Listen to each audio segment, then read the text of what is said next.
C'est quoi la religion? Qu'est-ce qui fait que l'âme humaine a besoin de tisser un lien avec une transcendance? Il y a 7 milliards d'êtres humains croyants sur Terre et qui ont besoin de rentrer en connexion plusieurs fois par jour avec Dieu à travers la prière, parce que tout simplement, la religion correspond à un besoin impérieux, à un besoin très profond de l'être humain.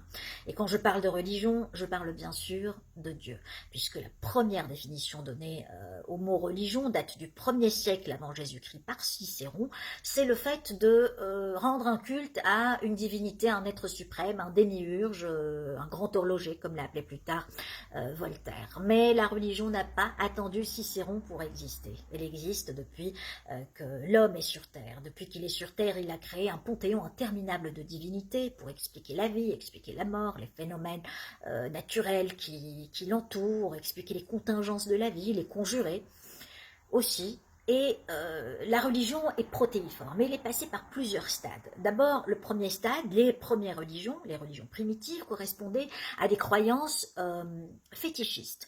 Ça, c'est selon une classification d'Auguste Comte. Donc, le fétichisme, c'est le fait de conférer à des objets inanimés des forces surnaturelles, comme la lune, le soleil, les arbres, eh bien, on les adorait au début et on les invoquait pour se concilier les grâces de Dieu. La deuxième forme, c'est la forme polythéiste. On a commencé à créer des dieux anthropomorphes et à qui on associait des mythes cosmogoniques, donc des divinités qui ressemblent plutôt aux êtres humains. On les connaît tous à travers la mythologie grecque et romaine et on a associé des récits sur la genèse de l'univers, sur la création de l'univers. Et le dernier stade, le stade ultime, toujours selon Auguste Comte, c'est le monothéisme que vous connaissez. Eh bien, pourquoi ce besoin de la religion? Il suffit tout simplement de remonter à l'étymologie du mot religion. Alors, religion vient du latin religare, ça veut dire relier.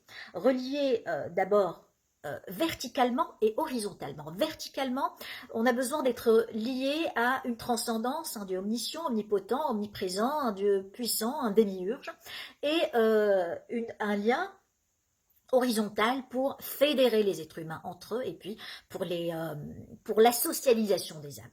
Alors le premier lien, le lien vertical avec Dieu, il correspond à un besoin d'un Père éternel, comme dit Freud, un Père qui nous protège, un Père qui nous venge quand on est blessé par des puissants, un Père qui nous promet monts et merveilles quand on n'a pas une autre part sur terre, un Père qui nous aide, qui écoute nos prières, qui nous apaise tout simplement, qui nous fait sortir de l'anxiété, de l'angoisse à l'extase grâce à son aide, grâce à sa présence, grâce à sa bonté. Et ce phénomène, il s'appelle l'élation. Il a été expliqué neurologiquement par Charcot et Pierre Janet. Ça correspond aussi, ce lien vertical correspond à ce que Romain Rolland appelait le sentiment océanique, le sentiment d'être en communion et d'être dans cette immensité, dans le fait qu'on l'a tous ressenti, on est parfois happé par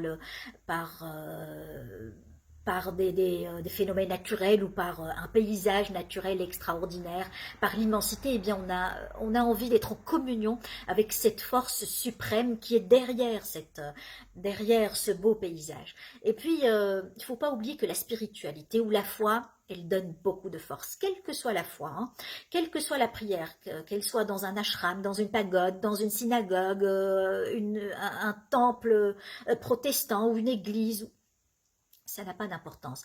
Quelle que soit la religion, taoïste, bouddhiste, confucianiste, musulmane, quelle que soit la religion, elle donne une puissance inouïe à l'être humain. Ils se sont moins désespérés, ils se sont plus puissants, ils se sont consolés. Eh bien, figurez-vous que pendant la prière, les personnes qui prient, il y a 4 zones du cerveau qui sont stimulées. Le lobe occipital, le lobe frontal, le cortex préfrontal. Eh bien, chez ces personnes-là, ces zones-là sont stimulées, figurez-vous, 18 fois plus que chez les personnes agnostiques et les personnes qui ne sont pas croyantes. Et quelle que soit la religion, je dis bien. Et pour ce qui est du lien horizontal, qui est le socialiser les âmes et les fédérer, vous connaissez très bien, vous l'avez expérimenté certainement, l'être humain n'est pas foncièrement bon.